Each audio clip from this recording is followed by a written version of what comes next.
Nou, ek het gister geëindig om te vra, asseblief, kyk wat praat jy met jouself, oor jou gesondheid, oor verhoudings, oor die ekonomie, oor wat se enige aspek van jou lewe.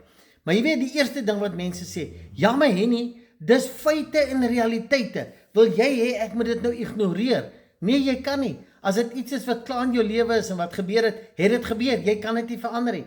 Maar dis juist hoekom ek 2 weke terug aangehou het om vir jou te sê, geloof, die oplossing lê daarin om, ten spyte van my fisiese omstandighede, moet ek weet, wat wil ek graag hê?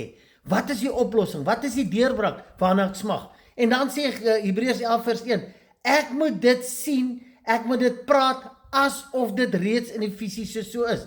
Ten spyte van wat ek fisies nou ervaar, moet ek in my kop, in my denke, in my fisiese praat, moet ek met myself dit kan praat, want dan kan ek die regte frekwensie begin uitstuur, sodat dit kan gebeur.